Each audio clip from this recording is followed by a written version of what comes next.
BNP chairperson Begum Khaleda জিয়ার রোগ মুক্তি কামনায় দোয়া ও মিলাদ মাহফিল আয়োজন করে ওলামা দল।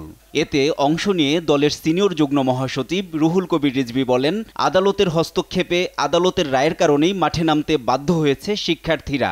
সরকারই তো কোটা সিস্টেমটা আবার চালু করলো, তো কোটা সিস্টেম চালু করে বা আগে থেকে যে যতটুকু কোটা আছে এটা বাতিলের যে আন্দোলন, সেটা সরকার আন্দোলনের চাপে তারা সার্কুলার দিয়ে বাতিল করলো। এটা তো আজকে মানুষের ইচ্ছা, সরকারের মনের যে ইচ্ছা, আদালতের ইচ্ছা এক হয়ে যায় কি করে।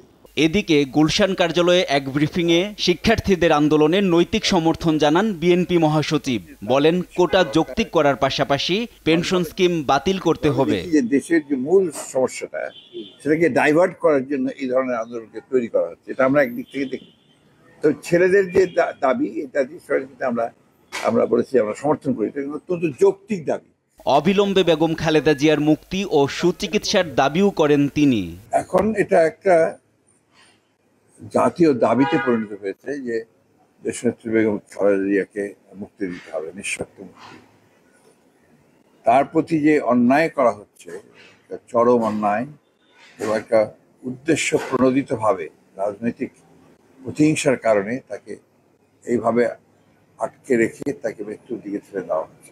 তার চিকিৎসা দরকার একটা আপনার মাল্টি ডিসিপ্লিনারি হাসপাতালে, বিদেশে উন্নত একটা চিকিৎসা কেন্দ্রে। NI নাহিদ, দেশ টিভি, ঢাকা।